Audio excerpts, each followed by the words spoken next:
네, 안녕하세요 여러분. 제가 새로운 콘텐츠를 제작해 보기로 했습니다.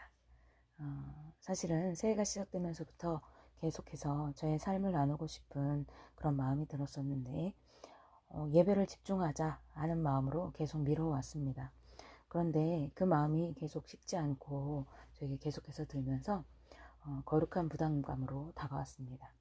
그래서 이것을 통해서 주님이 하실 일이 있으실 거라는 생각에 순종하는 마음으로 시작을 해보기로 했습니다.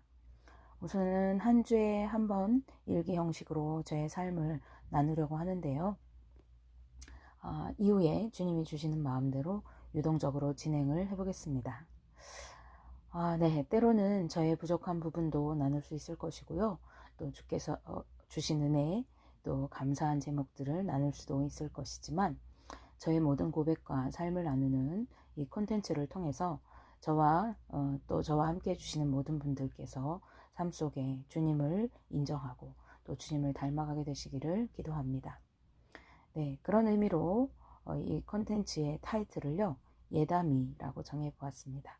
예수님을 닮아가는 이들이라는 뜻의 줄임말입니다. 네, 오늘 제가 첫 번째 나눌 일기의 제목은요, 소통할 수 있음이 감사입니다. 얼마 전에 이제 있었던 일이거든요. 함께 읽어드릴 테니까 들어보세요. 요즘 나는 매일 밤이 즐겁다. 우리 가족은 매일 저녁 가정 예배를 드리고 있는데 아이들이 청년들이 되고 점점 사회생활을 하게 되면서 이제는 한밤중에 드리는 경우가 더 많아졌다. 형식도 제대로 갖추지 않는다. 예전에는 말씀을 읽고 전하기도 하였지만 이제는 찬송과 기도 그리고 성경을 한 장씩 통독하고 있다. 그런데 우리 예배는 언제나 정신이 없다. 어떨 땐 찬송가 한 장이 끝나고 나서 한참 동안 자신이 하루 동안 겪은 일을 이야기하기도 하고 속상한 일을 털어놓는 성토장이 되기도 한다. 또 서로의 실수에 한바탕 웃음 파티가 열리기도 한다. 그 중에 제일 많이 웃는 나에게 둘째 딸아이가 엄마는 밤만 되면 웃음보가 터진다고 말한다. 이전에는 이렇게 흐트러지는 것이 예배에 방해가 된다고 여기고 중단시켰었지만 서로 모일 시간이 이 시간밖에 없다고 생각하니까 너무나도 이야기하기 바쁘고 또 삶을 나누는 것도 예배의 일부라고 생각되면서 이 시간이 귀하게 여겨졌다.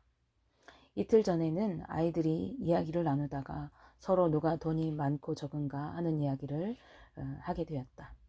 하나같이 서로 돈이 없다고 난리다. 그래서 내가 우스갯소리로 우리 식구 중에서 수입 정도에 따라서 등급을 매겼다.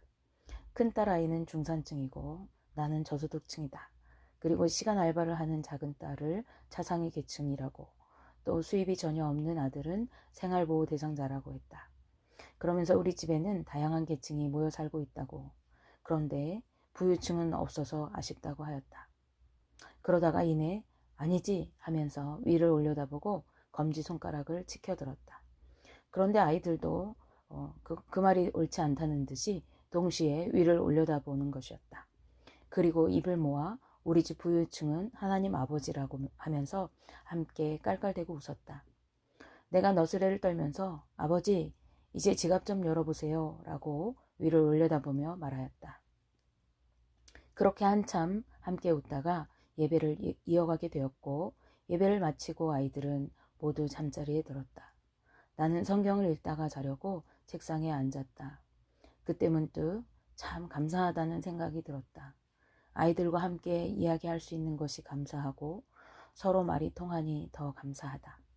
그리고 무엇보다 감사한 것은 아이들이 하나님을 인정하고 의식하고 있다는 것이 너무나도 감사하였다. 이런 생각들을 하다가 며칠 전에 아들과 대화하던 것이 떠올랐다. 병원에 함께 다녀오면서 대화를 한창 하는 중에 아들이 하나님께서 다 갚아주시겠죠? 라고 말하였다. 그러더니 이내 엄마가 하도 이런 말을 해서 나도 하게 되었노라고 말하는 것이었다. 나는 아들의 의도를 제대로 파악하지 못하고 엄마 말이 아니라 성경에 있는 말씀을 이야기해 준 거지 라고 변명하려고 들었다. 그랬더니 아들이 하는 말이 자신은 엄마가 자주 했던 말을 자기도 모르게 해서 신기해서 말한 것이라고 말하였다. 나는 서둘러 그랬구나. 엄마가 너무 말을 많이 한다고 이야기하는 줄 알았어. 미안해. 라고 얼른 사과를 했다. 아이들과 같이 말씀을 나누고 하나님에 대하여 이야기하며 믿음으로 소통할 수 있는 것이 너무 감사하게 느껴지는 요즘이었다. 항상 아이들을 위해 기도할 때 나는 이런 기도를 드리곤 한다. 하나님 아버지, 우리 아이들을 아버지 손에 올려드립니다. 아버지의 자녀들이 오니 아버지께서 책임져 주세요. 육신적인 것은 물려줄 것이 아무것도 없지만 우리 아이들이 믿음의 유업을 이어받아서 일생 동안 여호와 하나님을 인정하며 성령의 임재 가운데 주님과 동행하는 삶을 살게 하옵소서라고. 네, 오늘은 저의 아이들과 나눴던 대화를 통해서 느꼈던 감사한 마음을 여러분께 나누어 드렸습니다. 요즘은 세대 간의 소통이 제대로 이루어지지 않아서 갈등을 겪는 가정이 많은 것 같습니다. 삶 속에서 여러분의 가족들, 특히 자녀들과 함께 예배를 통해 믿음을 나누고 하나님을 인정하는 삶을 살아가실 수 있기를 바랍니다. 그럴 때에 자연스럽게 이야기거리가 많아지고 또 소통이 이루어질 뿐만 아니라 아이들에게 믿음을 잘 전해줄 수 있는 통로가 될 것입니다.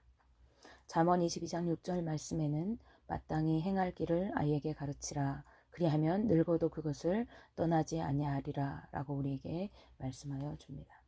우리의 자녀들이 음란하고 탐욕적인 세상의 가치관에 물들기 전에 말씀으로 살아갈 수 있도록 기도하면서 소통을 이루어 나가는 한 주간 되시기를 주님의 이름으로 기도합니다.